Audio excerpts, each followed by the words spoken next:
കഥയല്ലത് ജീവിതത്തിലേക്ക് എല്ലാവർക്കും സ്വാഗതം. അമൃത ടിവിയും കേരള സ്റ്റേറ്റ് ലീഗൽ സർവീസസ് അതോറിറ്റിയും ഒന്നിക്കുന്ന ഈ പരിപാടിയിൽ ഇന്ന് നമുക്ക് നിയമസഹായം നൽകുവാൻ ഇവിടെ എത്തിച്ചേർന്നിട്ടുള്ള KELSA panel members, judicial member ബഹുമാന്യ judge Shri TV Mammootty, advocate member Shrimati Leena Jayasurya, സാമൂഹ്യ പ്രവർത്തകൻ ശ്രീ VK ജോസഫ്. എല്ലാവർക്കും സ്വാഗതം.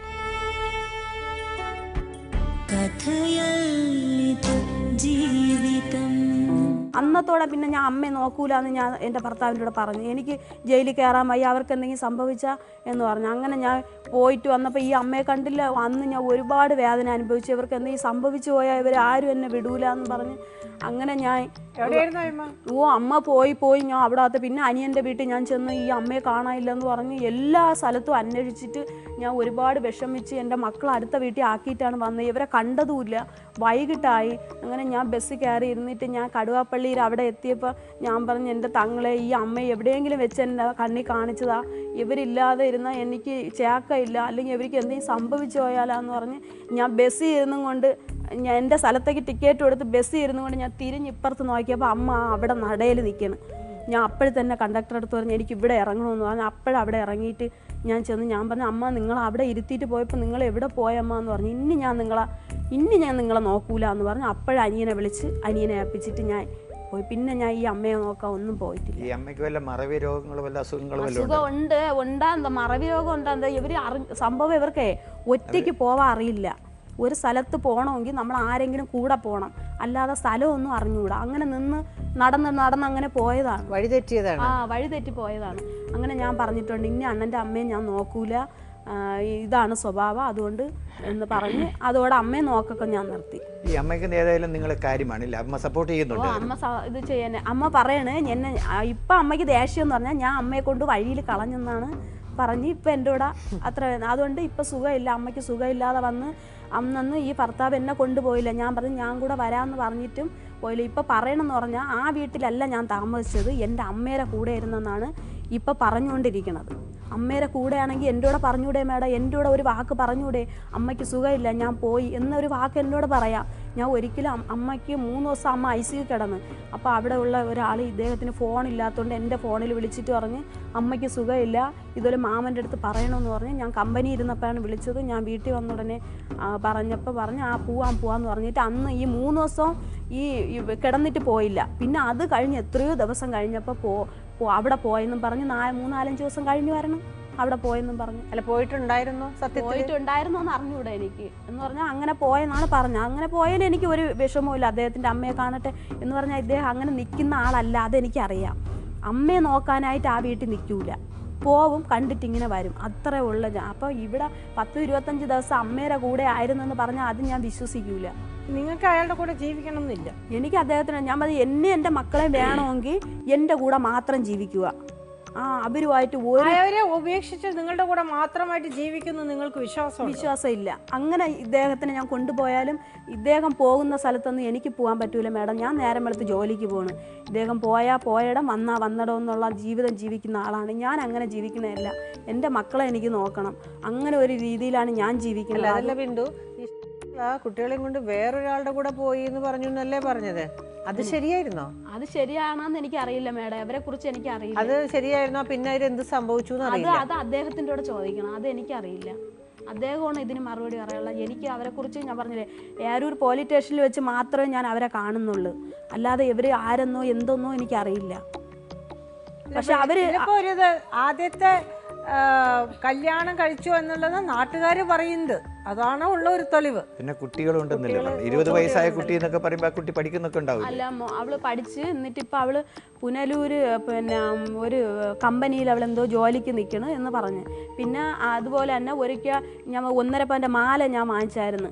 അത് ഒരുപാട് എന്നെ വേദനിപ്പിച്ചിട്ടുണ്ട് മേഡം. ഈ വേദനയുടെ അങ്ങേ അറ്റം ഞാൻ അനുഭവിച്ചവളാണ്.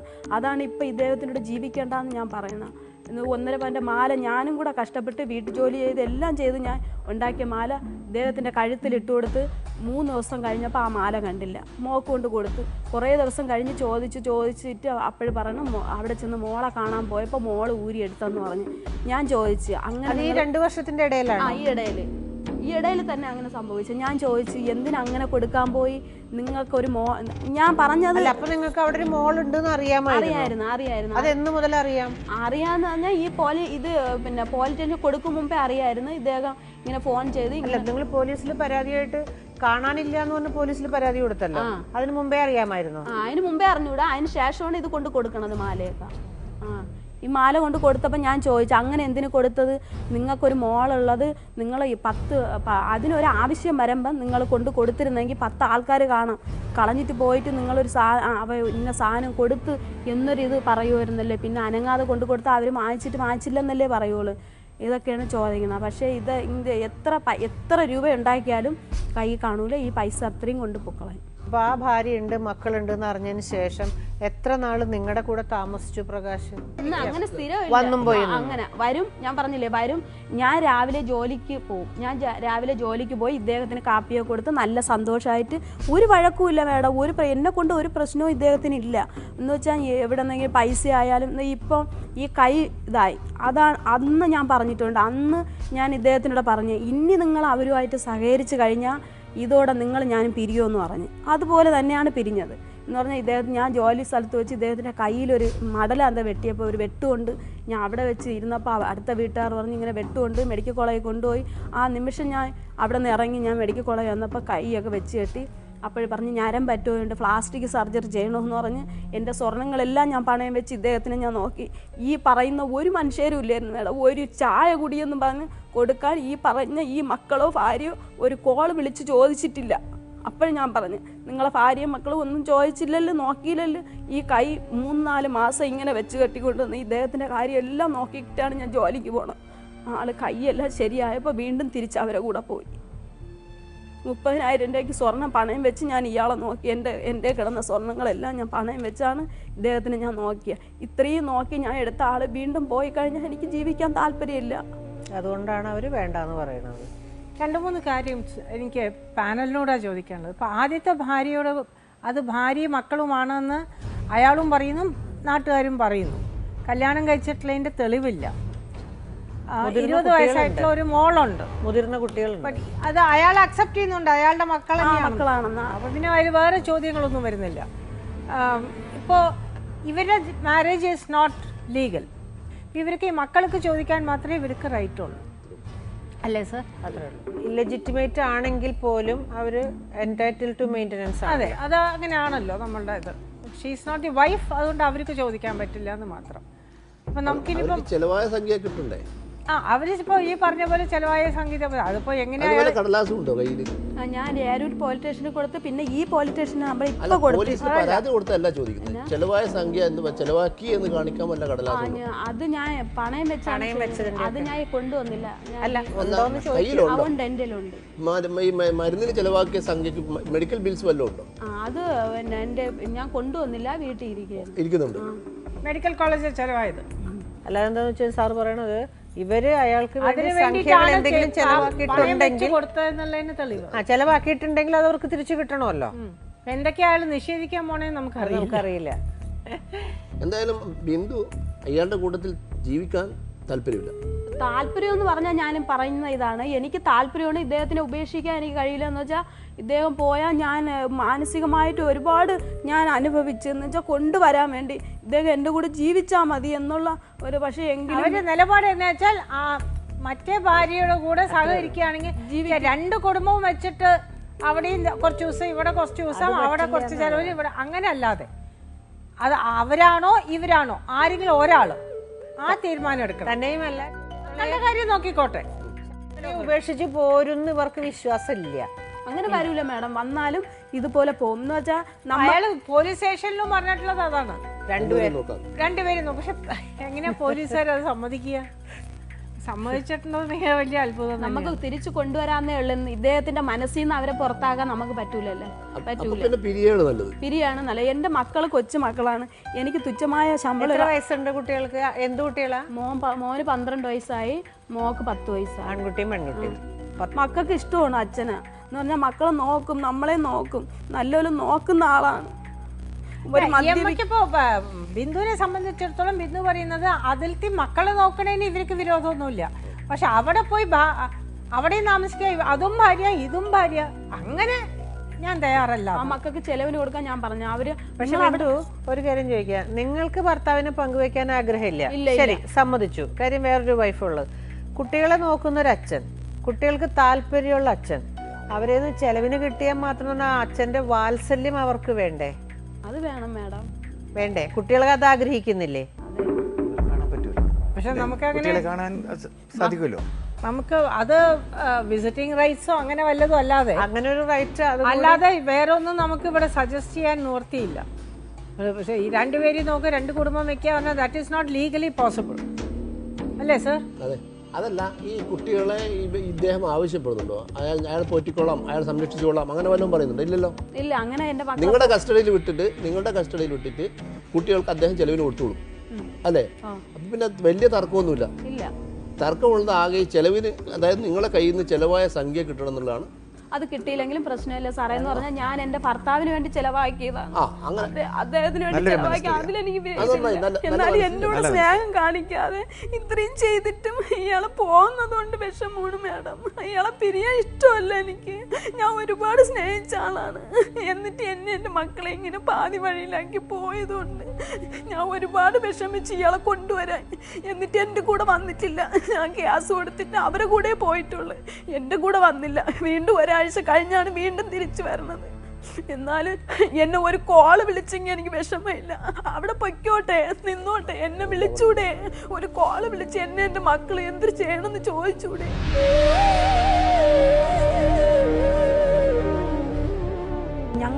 ഞങ്ങളെ വീട്ടിൻ്റെ അവിടെ കുറേ ക്ഷേത്രങ്ങൾ ഉണ്ട്. ആ ഒരു ക്ഷേത്രത്തിൽ പോയാൽ 7000 8000 7 ദിവസം നിൽക്കുമ്പോൾ കിട്ടും. ഇപ്പോഴും കിട്ടിയപ്പോൾ ആ പൈസ എല്ലാം മാച്ചുകൊണ്ട് പോയി. എന്നാലും മോൻ ക്ഷേത്രത്തിൽ നിൽക്കുമ്പം മോൻ ചെന്ന് അച്ഛനെ കാണാൻ വേണ്ടി പോകും. ഞാൻ പറയും, നിങ്ങൾ അച്ഛനെ നിങ്ങൾ കണ്ടോ എന്ന് പറഞ്ഞ് പോകുമ്പോൾ 50 രൂപ 100 രൂപ കൊടുക്കും മക്കൾക്ക്. കൊച്ചുമക്കളല്ലേ, അവർ കൊണ്ടുവന്ന് എന്തെങ്കിലും മാച്ച് തിന്നും കൊണ്ട് അവർ വരും. ഇതാണ് അവസ്ഥ.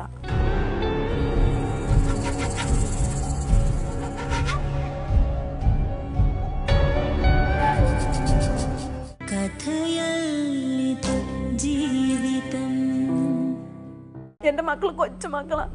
അവർ സ്കൂൾ വിട്ട് വന്ന ഞാൻ 6:00-ക്കാണ് എൻ്റെ വീട്ടിൽ വരണം. എൻ്റെ മക്കൾ ഈ മോളാണെങ്കിൽ എവിടെയെങ്കിലുമൊക്കെ പോയങ്ങ് നിൽക്കും. എൻ്റെ മക്കൾ വീട്ടിൽ വന്ന നീ എപ്പോൾ വീട്ടിൽ എത്താം, അങ്ങനെയൊക്കെ ഒരു സ്നേഹത്തോടെ ഒരു വാക്ക് ചോദിച്ചാൽ എനിക്ക് ഒരു വിരോധവും ഇല്ല ഇദ്ദേഹത്തിനോട്. അദ്ദേഹത്തിനുണ്ട് മക്കളാണ്, കാണണം, കൊടുക്കണം, ഇതൊക്കെ എനിക്കറിയാം. ഇതെല്ലാം എനിക്കറിയാം. ഞാൻ പറഞ്ഞിട്ടുണ്ട്, മക്കളെ കാണാൻ പൊയ്ക്കോ, ഞാനും വരാൻ കാണാൻ. ആ മക്കളെ കാണാൻ ഞാനും വരാം. ഇയാൾ ഇതുപോലെ അങ്ങ് പോവും. അതുകൊണ്ട് എനിക്ക് ഇദ്ദേഹത്തിനോട് ഒരിഷ്ടവും ഇപ്പം ഇല്ല. ഇഷ്ടമുണ്ടെങ്കിൽ ഞാൻ ഇദ്ദേഹം നിൽക്കുന്ന സ്ഥലത്ത് പോയി കൊണ്ടുവരും. ഇപ്പം എൻ്റെ മനസ്സിൽ ഇഷ്ടമല്ല, ഇയാളോട് ജീവിക്കാനും ഇഷ്ടമല്ല. തുച്ഛമായ വരുമാനം എനിക്കുള്ളൂ. ആ വരുമാനത്തിൽ എൻ്റെ മക്കളെ പഠിപ്പിക്കാൻ എനിക്ക് പറ്റൂല, അവർക്ക് ആഹാരം കൊടുക്കാൻ പറ്റൂല. ഇതൊന്നും എൻ്റെ 6000 രൂപ ശമ്പളമുണ്ട്. PF ESM പിടിച്ചാൽ എനിക്ക് കിട്ടണ 4000 രൂപയാണ്. വണ്ടിക്കൂലി 600 രൂപ പോകും. പിന്നെ എനിക്ക് അതിലെന്തരുണ്ട്? ഞാൻ കിൻഫ്രയില്. അവിടെ തയ്യലിൻ്റെ ഇതിനാണ് പോണത്. 8:30-ക്ക് പോകും, 6:30 ആവും ഞാൻ വീടെത്തുമ്പോൾ. നിങ്ങൾ തുന്നോ? അപ്പൊ കുട്ടികളെ ആരും നോക്കുന്നത്? മക്കള് രാവിലെ അറിവായ മക്കളെ. പിന്നെ ഇപ്പൊ അമ്മ എൻ്റെ കൂടെ ഉണ്ട്. ഇദ്ദേഹം പോയതിന് ശേഷം എനിക്ക് കൂട്ടായിട്ട് അമ്മയുണ്ട്. അമ്മ നിൽക്കണ ഇഷ്ടമല്ല, അമ്മ എൻ്റെ കൂടെ നിൽക്കണമെന്ന് ഇഷ്ടമല്ല. എൻ്റെ അമ്മ മക്കളല്ലാതെ അമ്മമാരാരും നോക്കും? അവർ ജോലിക്കൊക്കെ പോയി പൈസ കിട്ടിയാൽ അവർ അമ്മക്കും തരും, ഈ മരുമക്കൾക്കും കൊടുക്കും, എല്ലാം ചെയ്യും. ആ അമ്മ എൻ്റെ വീട്ടിൽ നിൽക്കണ ഇഷ്ടമല്ല അവർക്ക്. എന്നാലും നമ്മൾ അമ്മയെ മാറി നിൽക്കാം. അമ്മ വന്നിട്ട് എത്ര നാളായി? അമ്മ ഇപ്പൊ ഈ ഇടയ്ക്ക് പിണങ്ങി പോയതിന് അത്രേ ഉള്ളൂ അല്ലേ? അല്ലാതെ അമ്മ വന്ന് കൂടെ വന്നത് കൊണ്ട് ഇയാൾ പിണങ്ങി പോയതല്ല, ആദ്യ ഭാര്യ അടുത്തേക്ക് പോയതല്ല. അല്ലല്ല, അമ്മയായിട്ട് ഈ അമ്മ ഇല്ലായിരുന്ന സമയത്താണ് ഇപ്പൊ പോയത്. പോയി എല്ലാം കൊണ്ടുപോയി. മറ്റത് ഒന്ന് നിക്കണ നിപ്പിലങ്ങ് പോവും, ഒന്നും കൊണ്ടുപോകൂല. ഇപ്പൊ ഞാൻ പറഞ്ഞില്ലേ, ഒരു 10-25 ദിവസം കഴിഞ്ഞ് രാവിലെ ഞാൻ ജോലിക്ക് പോയപ്പോഴും ഇദ്ദേഹം നല്ലപോലെ നിൽക്കണ കണ്ടിട്ട് പോയതാണ്. തിരിച്ചു വന്ന് അപ്പുറത്തെ വീട്ടുകാരോട് ചോദിച്ചു പറഞ്ഞ് വെള്ള ഡ്രസ്സ് ഇട്ട് പോയി, എവിടെയാണെന്ന് അറിഞ്ഞുകൂടാന്ന്. അപ്പോഴും തന്നെ ഞാൻ ഫോൺ എടുത്ത് വെച്ച് വിളിച്ചപ്പോൾ മൊബൈൽ സ്വിച്ച് ഓഫ്. അങ്ങനെ ഈ വന്ന ദിവസം വരെ ഈ മൊബൈൽ ഓൺ ആയിട്ടില്ല. അത്രയും ദിവസം കഴിഞ്ഞ് കയറി വരണം. ഞാൻ ജോലിക്ക് പോയിട്ട് വന്നപ്പോൾ അവിടെ ഉണ്ട്, വീട്ടിലുണ്ട്. 2 ദിവസം ഞാൻ മിണ്ടായിരുന്നിട്ട് 3ാമത്തെ ദിവസം എനിക്ക് എന്നെ തന്നെ നിയന്ത്രിക്കാൻ പറ്റാതെ ഞാൻ എന്തോ പറഞ്ഞ് വഴക്കായി. ഞാൻ പറഞ്ഞു, ഇനി എനിക്ക് ആവശ്യമില്ല, പൊയ്ക്കോളാൻ പറഞ്ഞു. ആ വീട്ടിൽ തന്നെ താമസിച്ചോ, എനിക്ക് വേണ്ടാന്ന് പറഞ്ഞ് ഞാൻ പറഞ്ഞിട്ട് അങ്ങ് പോയപ്പോൾ എല്ലാ തുണികളെല്ലാം പറക്കി കെട്ടി, ആധാർ, തിരിച്ചറിയൽ കാർഡ് ഇത് മാത്രമേ എടുത്തോളൂ. ബാക്കിയൊക്കെ എടുക്കാൻ അറിഞ്ഞുകൂടായിരുന്നാ എന്തോ, അത് മാത്രം എടുത്തും കൊണ്ട് അങ്ങ് പോയിട്ട് പിന്നെ ക്ഷേത്രത്തിൽ മേളത്തിൽ പോയി. ഞങ്ങളെ വീട്ടിൻ്റെ അവിടെ കുറേ ക്ഷേത്രങ്ങൾ ഉണ്ട്. ആ ഒരു ക്ഷേത്രത്തിൽ പോയാൽ 7000-8000 7 ദിവസം നിൽക്കുമ്പോൾ കിട്ടും. ഇപ്പോഴും കിട്ടിയപ്പോൾ ആ പൈസ എല്ലാം മാച്ചുകൊണ്ട് പോയി. എന്നാലും മോൻ ക്ഷേത്രത്തിൽ നിൽക്കുമ്പം മോൻ ചെന്ന് അച്ഛനെ കാണാൻ വേണ്ടി പോകും. ഞാൻ പറയും, നിങ്ങൾ അച്ഛനെ നിങ്ങൾ കണ്ടോ എന്ന് പറഞ്ഞ് പോകുമ്പോൾ 50 രൂപ 100 രൂപ കൊടുക്കും മക്കൾക്ക്. കൊച്ചുമക്കളല്ലേ, അവർ കൊണ്ടുവന്ന് എന്തെങ്കിലും വാങ്ങിച്ച് തിന്നും കൊണ്ട് അവർ വരും. ഇതാണ് അവസ്ഥ. നമുക്ക് ഈ കുട്ടിയുടെ ഭർത്താവ് പ്രകാശിനെ വിളിക്കാം. പ്രകാശ്, വരൂ.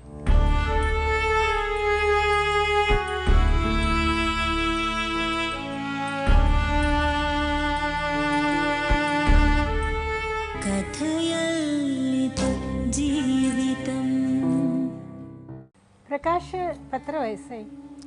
ഇനി 45. 45. ഈ കുട്ടിക്ക് 37. 36. നിങ്ങൾ എന്ത് ജോലിയാണ് ഇപ്പോൾ ചെയ്യുന്നത്? കൂലിപ്പണിയാണ്. കൂലിപ്പണി എന്ന് വെച്ചാൽ കൂലിപ്പണി പലതരത്തിലുണ്ട്. എല്ലാ പണിയും ചെയ്യും. പന്തലിൻ്റെ പണി തൊട്ട് ഇളയിൽ വരെ എന്ത് ജോലി കിട്ടിയാലും ചെയ്യും. അതിനുള്ള ആരോഗ്യവും ഉണ്ട്, ഒക്കെ ഉണ്ട്. ഒരു ദിവസം എത്ര കൂലി കിട്ടും? എല്ലാ ദിവസവും പണി കാണൂല, കൂലിപ്പണിയല്ലേ. അതെ, എല്ലാ ദിവസത്തിൻ്റെ അല്ല ഞാൻ പറഞ്ഞത്, കിട്ടുന്ന ജോലി ഉള്ള ദിവസം എത്രയാണ് നിങ്ങളുടെ കൂലി? 600 രൂപ. 600 രൂപ കിട്ടും. 600 ഉള്ളൂ? കൂലിപ്പണിക്ക് മറ്റുള്ള പണിക്ക് പോയാൽ പന്തലിൻ്റെ വർക്കിന് പോയാൽ അതിൻ്റെ ശമ്പളം കിട്ടും. 1000 രൂപ. 1000 രൂപ വെച്ച് കിട്ടും. അപ്പോൾ ഏത് ജോലിക്കാണ് പോകുന്നതിനനുസരിച്ചാണ് നിങ്ങൾക്ക് കൂലി കിട്ടും. പറമ്പ് പണിക്ക് പോയപ്പോൾ ഞങ്ങളൊക്കെ 700-800 കൊടുക്കുന്നത്. ചില സ്ഥലങ്ങളിലൊക്കെ 600 രൂപയ്ക്ക് കൊടുക്കുള്ളൂ. 700. അപ്പോൾ ശരാശരി ഒരു മാസം എത്ര ഉറുപ്പ്യ നിങ്ങൾക്ക് കിട്ടും? സ്ഥിരം വർക്കില്ലല്ലോ. അല്ല, അത് മനസ്സിലായി. അതുകൊണ്ടാണ് ഞാൻ ചോദിച്ചത് ശരാശരി. ചിലപ്പോൾ ഒരു മാസത്തിൽ ഒരു 10 ദിവസത്തെ പണിയായിരിക്കും കിട്ടും. അതൊക്കെ അറിയണോണ്ട് തന്നെയാണ് ചോദിച്ചത്. ശരാശരി ഒരു മാസം എത്ര ഏകദേശം കിട്ടും? എല്ലാ ദിവസവും പണിയില്ല എന്നറിയാം, ഓരോ ദിവസത്തിനും ഓരോ പണിക്കനുസരിച്ച് കൂടിയെന്നറിയാം. അതുകൊണ്ടായിരുന്നു ഒരു 10000 രൂപ കിട്ടുമോ? ഇല്ല സാർ, അങ്ങനെ 10000 രൂപ വലിയ വർക്കൊക്കെ ഈ പന്തലിൻ്റെ വർക്കാണെങ്കിൽ, സ്ഥിരമായിട്ടുള്ള വർക്കാണെങ്കിൽ 10000 രൂപ കിട്ടും. അല്ല, പന്തലിൻ്റെ വർക്ക് ഇപ്പം ഇല്ല. അല്ല, തന്നെ പറഞ്ഞ ഒരു മാസം എല്ലാ പണിയും കൂടെ പലതരത്തിലുള്ള പണികളും ചെയ്താലും എല്ലാം കൂടെ ചേർന്ന് മാസം ഏകദേശം ഒരു 10000 രൂപ കിട്ടും അല്ലേ? ചില ദിവസം 600 ആയിരിക്കാം, ചില ദിവസം 1000 ആയിരിക്കാം, ചിലപ്പോൾ ഒന്നും ഉണ്ടാവില്ലായിരിക്കാം. പക്ഷെ എന്നാലും ഏകദേശം ഒരു 10000 രൂപ ഒരു മാസം കിട്ടുമെന്നാണ് ഞാൻ ചോദിക്കുന്നത്. ഇല്ല, അത്രയൊന്നും വരില്ല. അത്രയൊന്നും വരില്ല. ഇല്ല, നിത്യം പണിയില്ലല്ലോ സാർ. ഒരു 8 കിട്ടുമോ? ഇല്ല, 8000 രൂപ കിട്ടും. നിങ്ങളുടെ കൂടെ ജീവിക്കുമ്പോൾ ഇദ്ദേഹം ഒരു മാസം എത്ര ഏകദേശം കിട്ടിയിരുന്നു? എൻ്റെ കൂടെ എല്ലാ ദിവസവും ജോലിക്ക് പോകും. പന്തലിൻ്റെ പണിക്ക് പോയാൽ 600 രൂപ കിട്ടും. എന്ന് വെച്ചാൽ ഒരു ജോലിയല്ല ഇദ്ദേഹത്തിന് അറിയാന്നുള്ള. ഇദ്ദേഹം എല്ലാ ജോലിക്കും ഏകദേശം നിങ്ങളുടെ കുടുംബത്തിലേക്ക് എത്ര കൊണ്ടുവന്ന് തരുമായിരുന്നു? അല്ല, ആദ്യമൊക്കെ തരുമായിരുന്നു 500 രൂപ ദിവസം. 500 രൂപ എൻ്റെ കയ്യിൽ തരുമായിരുന്നു ആദ്യം. പിന്നെ ആയപ്പോൾ പൈസ ഒന്നും തരൂല, ചിലവ് ആക്കും, വീട്ടിലെ കാര്യങ്ങളെല്ലാം നോക്കും. അതുകൊണ്ട് ഞാൻ പൈസ വാങ്ങിക്കൂല. എന്തെങ്കിലും അത്യാവശ്യമാണ്, ആവശ്യമില്ല. എനിക്ക് പൈസ എന്ന് പറഞ്ഞാൽ എനിക്ക് ശമ്പളമുണ്ട്, പിന്നെ അത്യാവശ്യമാണ്, എനിക്ക് ഇന്നതുപോലെ പോകണം, അല്ലെങ്കിൽ ഒരു കല്യാണമുണ്ട്, കൊച്ചുങ്ങൾക്ക് ഇന്നത് വാങ്ങിക്കണമെന്ന് പറഞ്ഞാൽ തരും. തരാതെയൊന്നും ഇരിക്കൂല, തരുകയൊക്കെ ചെയ്യും. പക്ഷേ മാസം എത്ര രൂപ എന്നുള്ളൊരു കണക്ക് എനിക്ക് അറിയില്ല മാഡം. ദിവസം നമ്മൾ കൊണ്ടു തരുന്ന കണക്കേ അറിയാവൂ. നിങ്ങൾ പറഞ്ഞ കണക്ക് വെച്ചാൽ ദിവസം 500 രൂപ കൊടുത്തിരുന്നു, എല്ലാ ദിവസവും പണിക്ക് പോയിരുന്നു. 20 ദിവസം പണിക്കെന്ന് വെച്ചാൽ തന്നെ ഞാൻ പറഞ്ഞ കണക്കായി 10000 രൂപ. നിങ്ങളുടെ അഭിപ്രായങ്ങളും നിർദ്ദേശങ്ങളും ഞങ്ങളെ എഴുതിയും അറിയിക്കാം. വിലാസം: പ്രൊഡ്യൂസർ കഥയെഴുതി ജീവിതം, Amrita TV, Edagramam, Karumam PO, Thiruvananthapuram 2. Email: ജീവിതം@amritatv.com.